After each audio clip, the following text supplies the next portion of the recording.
Hello, everybody. Thank you for joining me. This is Game God Fluent, bringing you episode 1 of a brand new Let's Play that I'm starting here for the channel. This is going to be a manual reading, so we're going to dive into the manual first before we jump into the game. And this is going to be for a game on itch.io, which is another gaming site, if you guys aren't aware, that sells and has free games and stuff like that. This is a game that I found a while back and I've been kind of itching to play. I added it to Steam as a non-Steam game. It's called Aleph, or Aleph. Aleph we'll go with. This is an RPG that is an epic sort of D&D styled Forgotten Realms type world, campaign style open world RPG. It was made by one person, and it comes with it was made in RPGMaker, but it's all customed out, I think. If not, it uses an interesting art style that we'll see in future videos. And it sounds really cool. It's got a tome that comes with it, the Seer's companion tome, and it's modeled after sort of the Ultima series, old school RPGs, where there's like principles that are like the virtues, and the game kind of tracks your virtues, but in this case they're called principles. It tracks them throughout the game, and it has an impact on the story, and a lot of cool stuff like that. So we're going to get into this. This is an epic RPG. It's very long, tons of content. I'm going to try to finish it. Right now on my channel I have Avernum going, I have Dark Disciples 2 going, and I have 7th Star.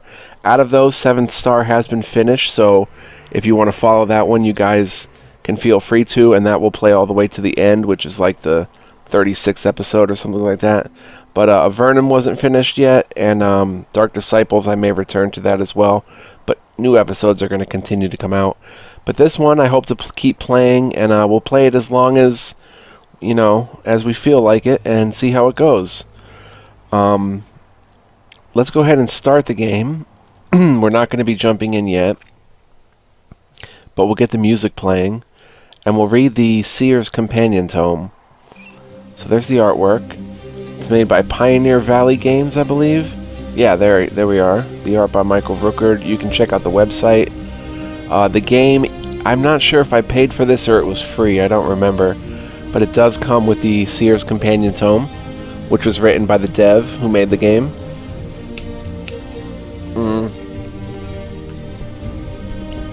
So let's get into it. The Seer's companion tome, written by the hand of Ashton Grayberry, historian to the Hellbrant House, Grandmaster Cartographer, Master Historian, Master Enchanter, and 5th Wizard of the House of the Scrolls. So as you can see right from the start, very, why am I zooming in?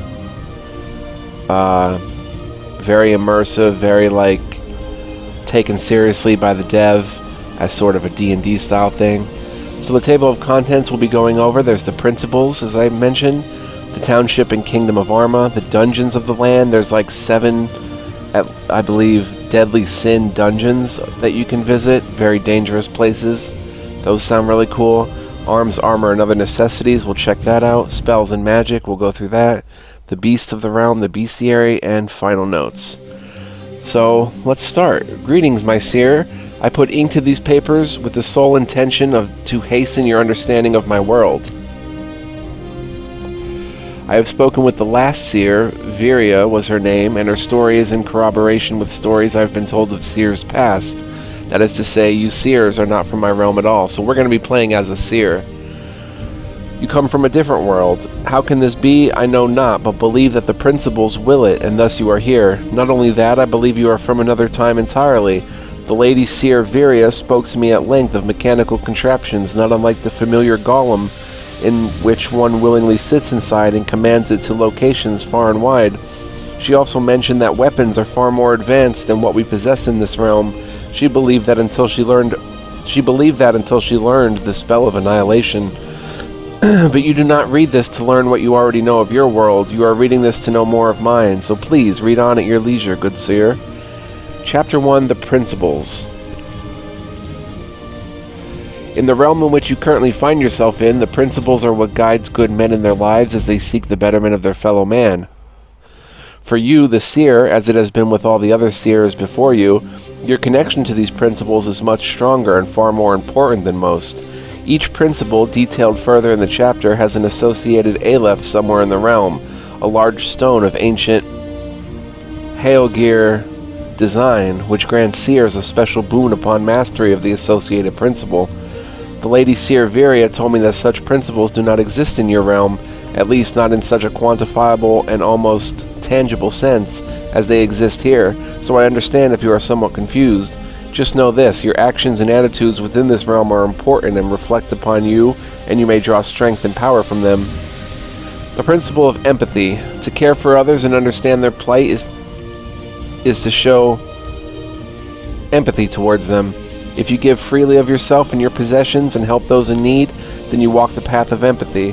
The Aleph of empathy is located due west of Mercenary Landing at the edge of the Dead Wood. So these are stones we can actually visit after we have mastery of the said principle.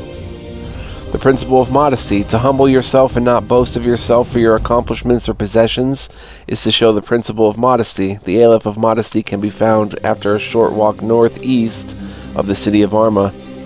The principle of bravery. To confront your foes and face your fears when others would cower or flee is to follow the principle of bravery. The Aleph of bravery is located north across the mountains of Resch on the southern continent. The principle of sincerity. Speaking the truth and not deceiving others is the essence of the principle of sincerity. Oftentimes this can be one of the hardest to follow as the truth is subjective. The Aleph of sincerity lies along the northern edge of the mountains surrounding the Korkok Desert near the snowy northern plains. The principle of temperance. The realm is oft full of temptation, but to walk the path of the principle of temperance you must avoid indulging such temptations. Take not what belongs to you and refuse reward when offered it would not offend the gifting party, if it would not offend the gifting party. The Aleph of temperance can be found in the Badlands south of the township of Bridelas. The principle of wisdom. To understand the world around you, how one thing connects to another, to actively learn and better yourself is to walk the path of the principle of wisdom.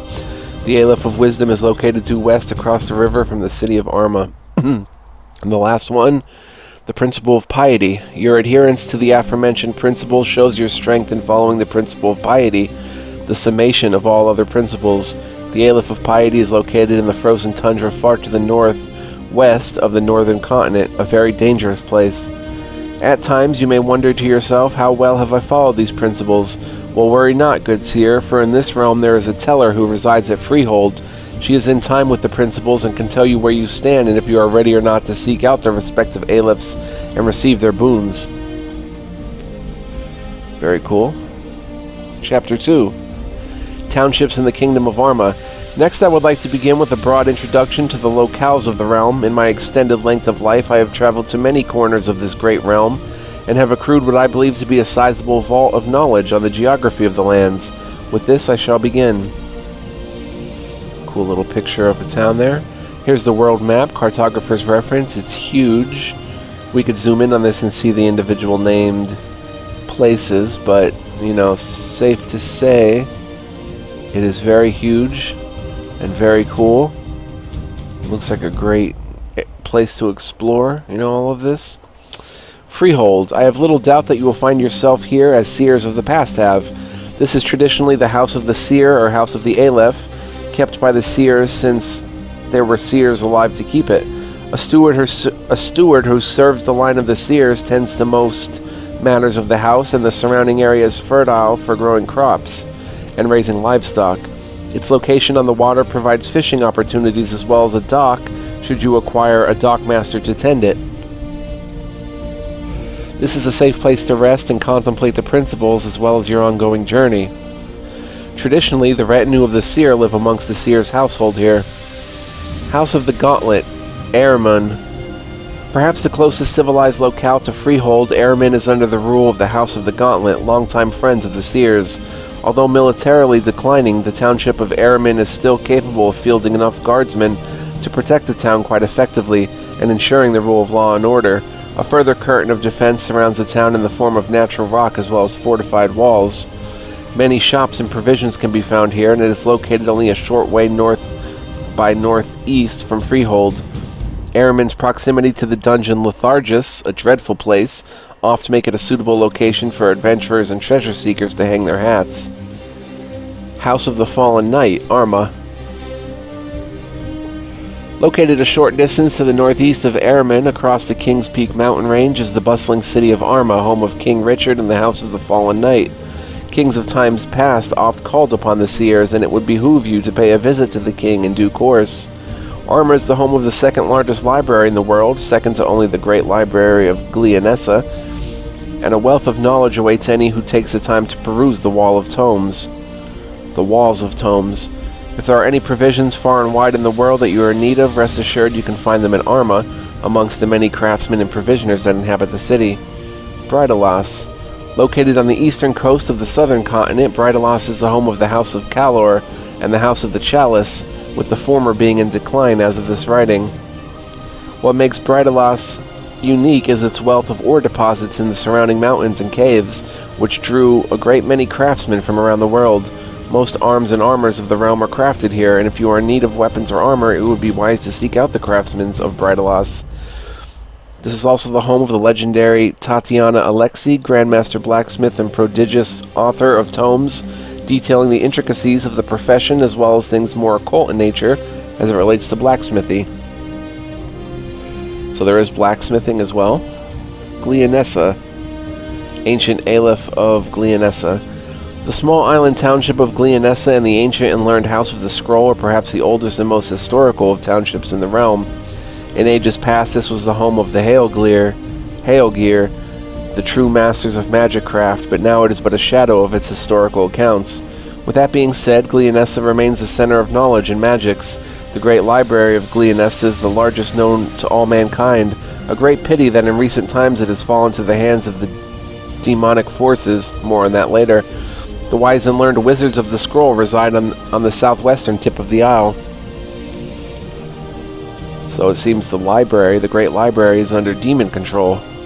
Cool little thing. It is a further note that the Isle of Glianessa also holds the ancient Aleph of Glianessa, an object of supposed great power and dread. I have lain my own eyes upon it, but I have noticed nothing but a large circular rock. Certainly nothing overtly fiendish was observed. But the tales and legends are great and many, detailing that this Aleph is the prison of the dread anathema. If there is truth to this, I know not. I leave such matters in the hands of more learned and wise men. To find your way to Glianessa, you have only two options. The first is the use of a shimmering mirror, ancient relics scattered throughout the land which, upon touching, will transport you to the location of another such mirror, which mirror depends entirely on the time of day.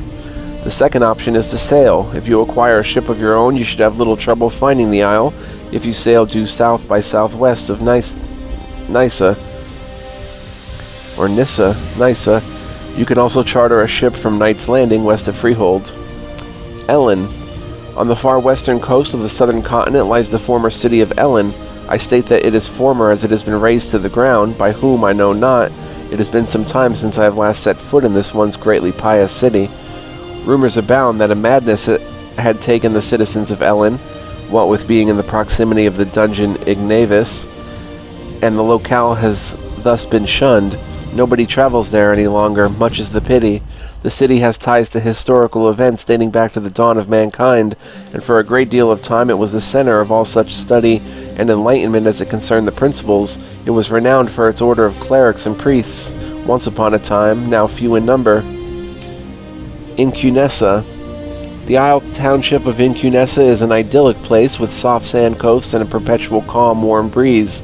There is not much for me to tell of this tropical isle, other than it is perhaps one of the few places in recent generations untouched by the hands of evil influences. It remains today as it has for centuries, peaceful. A good friend of mine, a monk from the House of the Iron Fist by the name of Tai, resides here. I write this to you because I have given him a map to care for, a map that will be of great interest and use to you.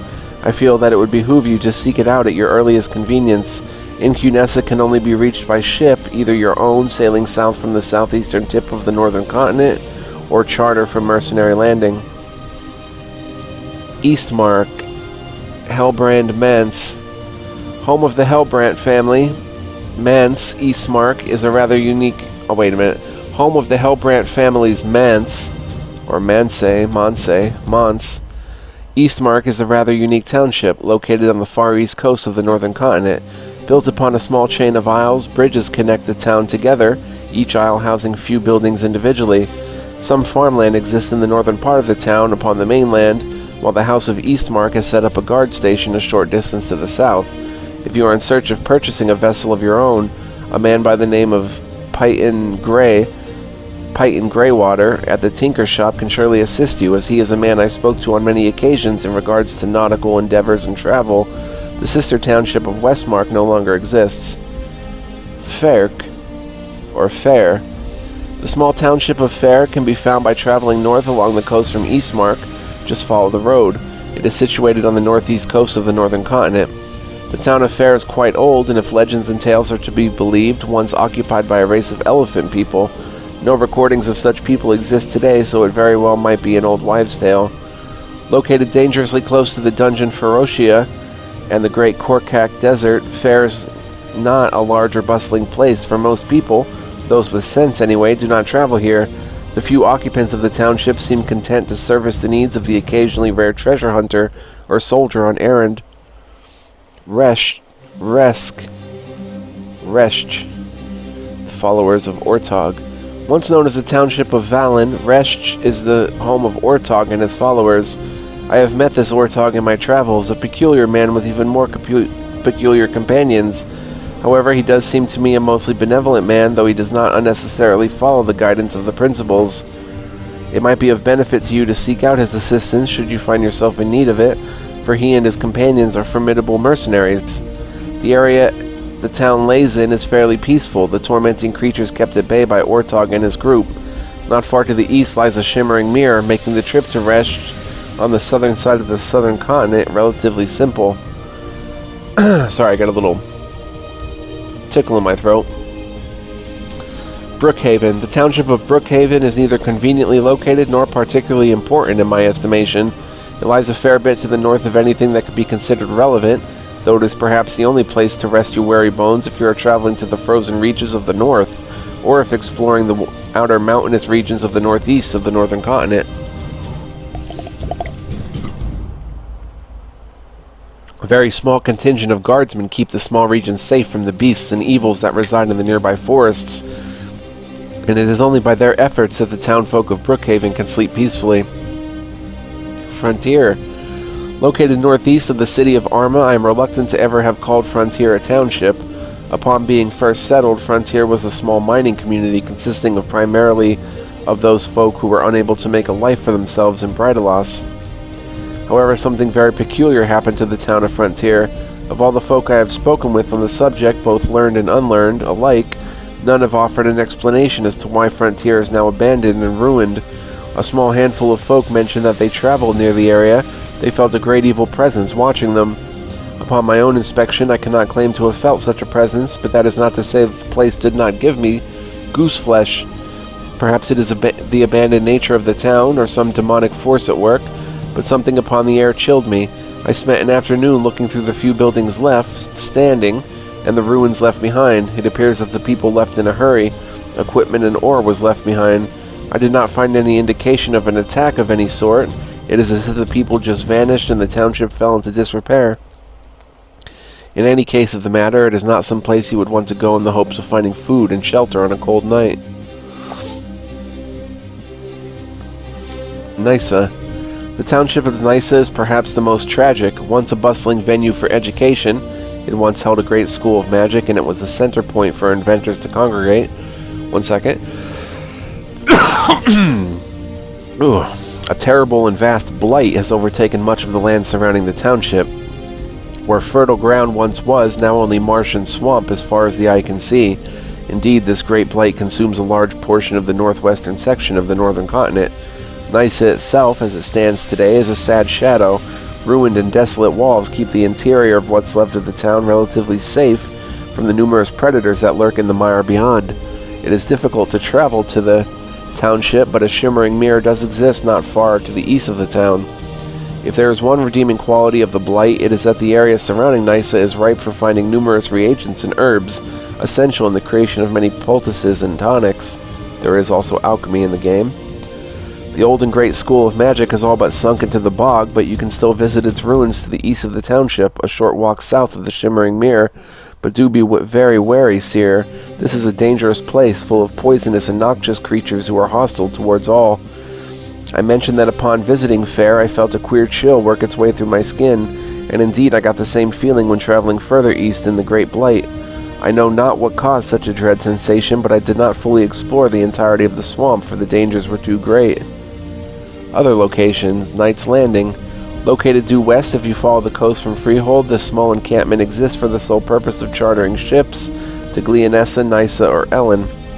Mercenary Landing. Located north across the water from Incunessa, this small port was once run by a group of mercenaries called Salvation Priory, a strange combination of principal followers and swords for hire. Now it merely exists for chartering ships to Incunessa. House of the Oak. Located on the southern continent, deep in the dark wood, so tainted by ancient blood of demonic hordes. I know little of this place or its history, for I dared not enter the dark wood. House of the Iron Fist. Located in the Badlands south of Bridalus, I know little of the area myself, for not having traveled there, much to my sorrow. Alright, so that's Chapter 2. Chapter 3, The Dungeons of the Lands. Let's check this out.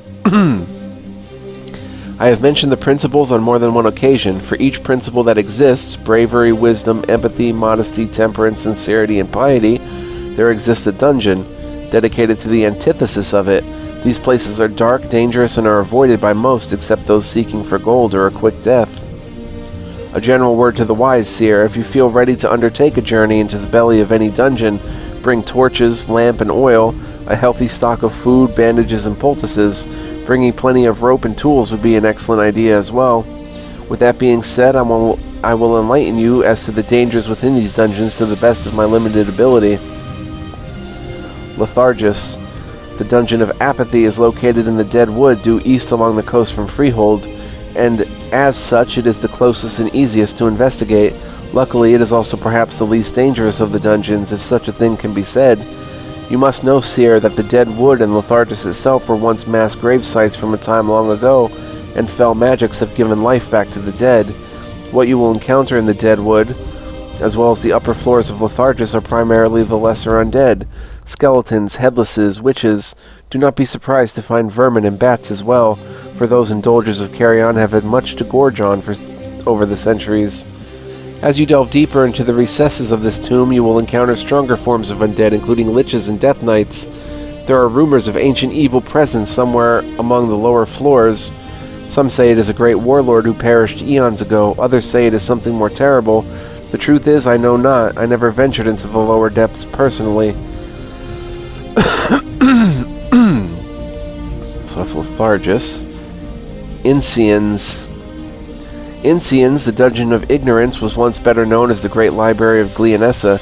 It contains numerous books, if wisdom, and tomes of magic within its great halls and subterranean basements. However, tragedy struck in the not-too-distant past. Practitioners of magic summoned forth a gate to a material plane of this realm, and diabolical fiends have taken the Great Library for themselves.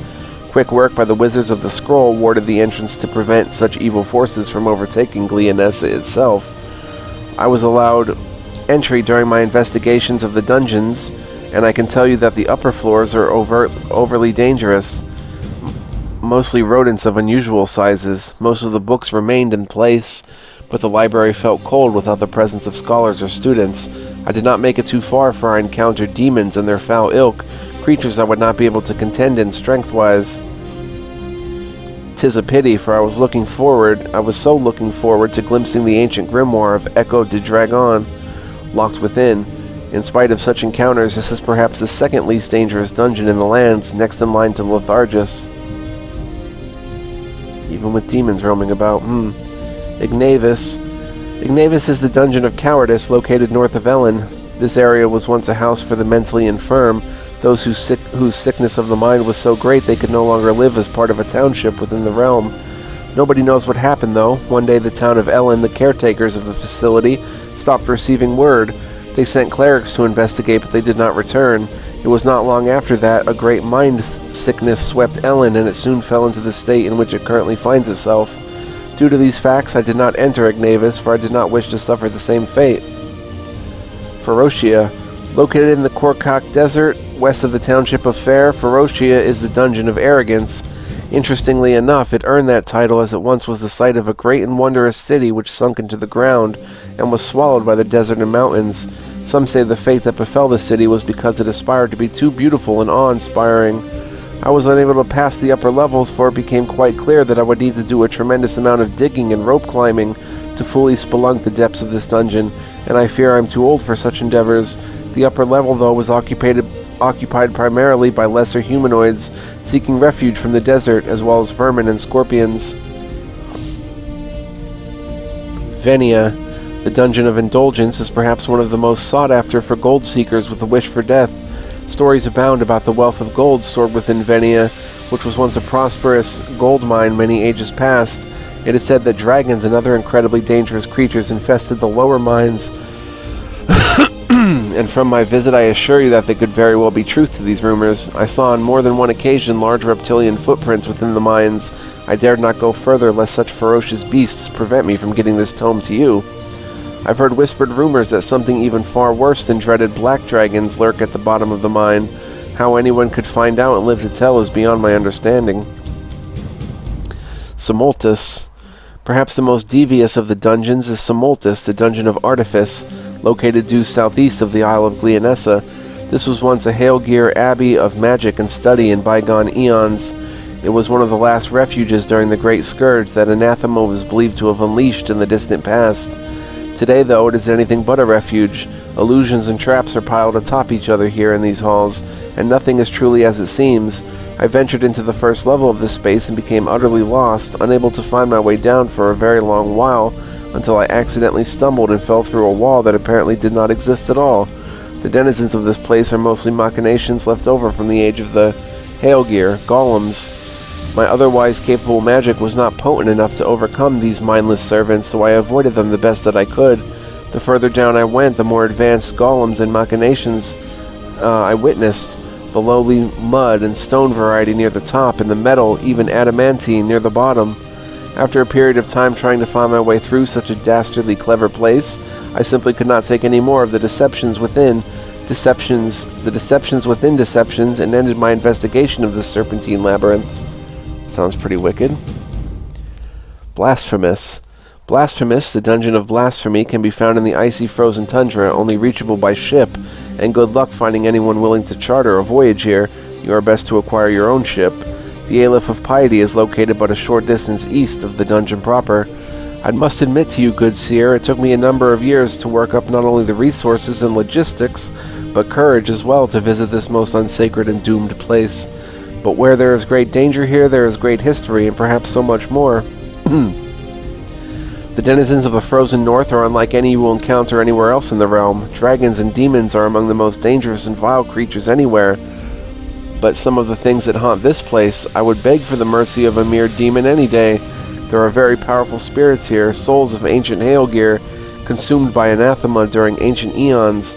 I was able to commune with one such, a Wes Talbor, who seems to be in multiple places all at once. This spirit did not appear malevolent like most of the others, and it is this spirit alone that holds the knowledge to the great spell of annihilation. It was this very spirit that guided my hand in making the map which I left with Ty on Incunessa. O Seer, I wholly wish that I could articulate the presences, for there are multiple which I felt in this holy damned place. One spirit I felt nigh on omnipotent and good, and another equally powerful and horrendous, not to speak of the multitude of other spirits intermixed between them. It is here where I felt both the closest and furthest from the principles in all my life. To say that this place touched my spirit deeply would be perhaps the greatest understatement I would ever utter. But alas, I could not stay, for the magics which protected me from the malevolent foes aligned with anathema was only so powerful and lasted so long. To travel about this place, to access the lower depths, you must leap into the ancient wells within. I wish this was a mere jest, for I have never tested my piety and bravery so fully before. I regret that I could not spend more time investigating the lower depths, for I sense that there is an incredibly great secret locked within. Bedlam. Perhaps the single most hated place in the realm is the dungeon Bedlam. Located east of the Badlands, southeast of Bridalus, it is the most feared hole in all of the lands. I can't help but guffaw at the irony that this also happens to be one of the easier dungeons to travel to. A very short trip by boat will get you there from Brydalos, or if you have the courage to do so, touch a shimmering mirror when the moon is highest in the sky. This most wretched place exists for but one purpose alone, to hold prisoner the ebon bones of the Dark Father. These ancient relic bones are said to be the key to drawing anathema into this world, for their destruction is impossible. The bones are locked behind 7 doors, each key to each door scattered through the dungeons of principle mentioned prior, making unlocking the ebon bones a nigh on impossible task for almost anyone. But if that were not enough, Bedlam is home to the most horrendous nightmares imaginable, and from my experience in life I have seen some truly terrible things. The beasts of Bedlam are by far the worst. Upon taking your first steps upon the volcanic and ashy surface, you will encounter beings of intense heat and fire. Once inside, you will soon find yourself facing all manner of high demons and worse. I shudder at the thought. It is said that should one spend too long here, they will develop a terrible mind sickness from all the horrific deviancies. It is a common children's game to dare one another into looking into a shimmering mirror at midnight to glimpse the halls of Bedlam. This game is forbidden by parents and outlawed by His Good Majesty King Richard, and for good reason. Gazing into the realm of Bedlam is to have the very antithesis of every principle creep into your essence and corrupt your spirit and mind. Oh, Seer, I do hope that you do not venture into this place unprepared, if at all. Only the strongest and most resilient of Seers will be able to withstand the horrors within. Even my good lady Seer Viria never ventured here. Interesting. Looks like a denizen of Bedlam. Chapter 4, Arms, Armor, and Other Necessities. In your realm, it may not be necessary to travel about whilst armed and primed in the finest of armor, but in this realm it would most certainly be your undoing. Aside arms and armor, it is always prudent to carry a quantity of food with you, lest your main foe be starvation. I will not go into great detail about all the items of the realm, but will touch upon their categories here so that you may familiarize yourself. Weapons. There are a wide variety of weapons in the realm, which can be broken down further into categories assigned by the style of damage they inflict. For instance, swords and other bladed weapons excel at inflicting slashing wounds, which are more effective against enemies such as undead, compared to spears which inflict damage by piercing. Crushing weapons, such as maces, are preferable against foes that are heavily armored. The key to success in battle and mastering the principle of bravery is knowing your weapons. A sword might make short work of a lich, but a spear is better for hunting dragons. I will discuss specific weaknesses of the beasts of the realm as I know them in a later chapter. Armor. Akin to weapons, there exists a great variety of armor in the realm, from cloth and leather to chain and plate. Certain types of armor are more effective at protecting against certain types of attacks than others. Plate mail will bow before the fall of a mace, but withstand the slash of a sword effectively. Chainmail is good for ensnaring the tip of a spear, but does less to stop the fall of a sword blade. A note on weapons and armor. You may notice in the realm that there are several different types of metals, woods, and cloths that make up a variety of equipment. The most common of metal is iron, which makes up the bulk of all weapons and armor. However, platinum creates better metal weapons and armor, and even better yet, star iron. The nearly impossible to find adamantine is the absolute best, but I believe it can only be found within the adamantine golems of Simultus. Similarly, there is common wood, and then there is black wood, which is a tainted form of wood from trees grown in the presence of ancient dragon blood. More rare and yet more durable and desirable is jagged wood, but it is difficult to find in the wild. Food. The need to eat, just as to breathe, is one of the common traits which ties your world and mine together. You should find a great manner of food throughout the realm, though I dare say it is not as rich and decadent as the food of your world, if the tales of Lady Seer Viria are to be believed. However, I believe you will enjoy the offerings of the realm. Herbs and reagents. In your travels throughout the realm, you will no doubt find many peculiar plants and fungi growing all over. Many of these hold potent medicinal and intrinsically magical properties, making them highly desirable for the creation of potions and tonics, as well as many other items. Gems. Often found when mining for ore, many gems are relatively benign and dull. However, there exists rarer gems, and gems which are infused with power, which can be used in the crafting of special arms and armor and many other items and runes. Provisions. There are many items that are inherently useful to the point of being necessary if you are to travel the realm and delve into the depths of dungeons. Rope is a must, for without it you will not be able to descend far into the depths of certain dungeons and bring plenty of it. Bandages and splints can mend wounds and knit bones, which can ultimately save your life. Torches, lamps, and oil are essential for traversing the darker depths of dangerous caves and dungeons. Spell scrolls and occult items. To learn magic, one must read from the proper spell scroll, a concept that was difficult for Lady Seer to come to terms with. Spell scrolls can serve other purposes, however, such as in the crafting of runes, which can provide any number of benefits to you and your retinue. Not just spell scrolls are worthy of noting here, though, for many creatures throughout the realm contain essential parts for the use of crafting items or special properties. The stinger of a desert scorpion, for example, can be used to craft a potent poison-inflicting weapon. Potions, poultices, and tonics, crafted primarily from the reagents and herbs found throughout the realm. Potions, poultices, and tonics can have a huge range of effects on those who consume them. Some may bind your wounds, some might rejuvenate your spirit, yet others will increase your prowess or mental fortitude. A potion can often mean the difference between life and death, thus making the profession of alchemist a revered one. Tools. It is quite important to get to know the tools of the realm and their proper usage, for you will find a great many opportunities in doing so. A trusty pickaxe will let you dig up precious ore and gems, while a hatchet will let you harvest wood. A fishing pole could be the difference between starving and eating like a king. A good mortar and pestle would allow for you to create any number of tonics. So there you go, different tools. Books. What better way could there be to learn of the realm and walk the path of the principle of wisdom than to gather knowledge from books? There are a great many books in the realm, many of them possessing useful information and other stories and histories of the bygone times. Very cool. We can get some books like in Morrowind or Elder Scrolls game. We can read books.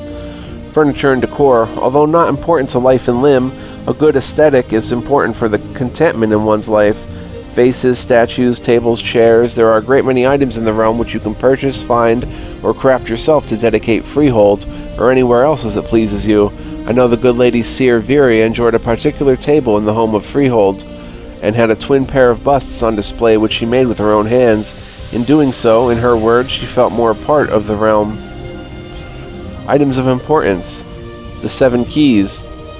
I mentioned in the entry on Bedlam that the 7 keys are required to unlock the ebon bones of the Dark Father. These keys were crafted in more recent times and enchanted by the Wizards of the Scroll on Glianessa. Each one was placed in one of the 7 dungeons of Principle. The Bowl of Benevolence. Crafted in the ancient ages of Galathan and Echo, this bowl is said to cure anyone of disease who drinks from it. Whether this is true or not I cannot say, for nobody has seen the bowl in generations. This is one of the 3 relics which can bring harm to anathema. The Cross of Devotion. From the same time in history as the Bowl of Benevolence, the Cross of Devotion holds immense power. Scholars believe that this relic is the physical embodiment of the principles and can bring great harm to the likes of anathema. The Horn of Altruism. The 3rd relic of ancient times, imbued with hail gear power, and is a great weapon against the almighty anathema. Scholars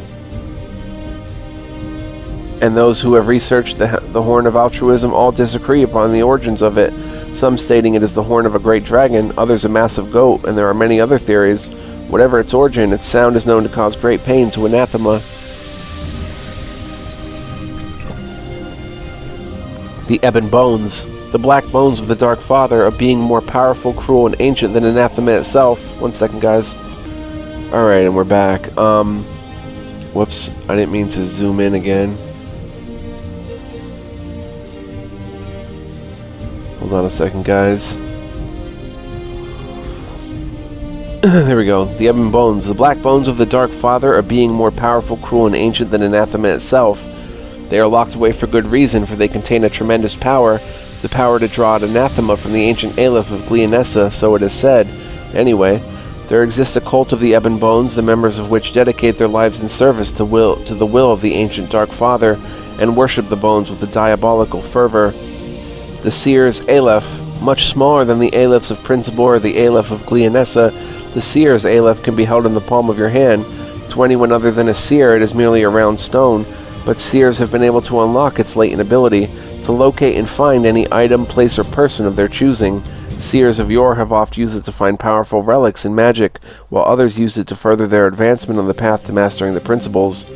So that sounds pretty cool. You can locate any item, place, or person.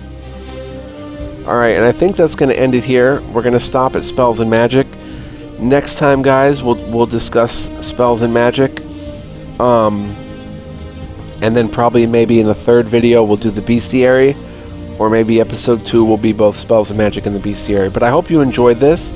I hope you're going to get into this with me. If you do find it interesting, we will be starting the game soon after we go through this. Very cool companions tome. It's not a whole lot longer, I guess. There's quite a few spells and quite a few beasts to go through, but that's pretty much it.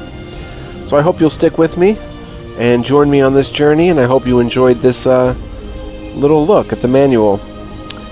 Thanks for watching. I appreciate you guys. Much love, peace, and joy. Hopefully see you guys in the next one. Stay tuned. Bye-bye.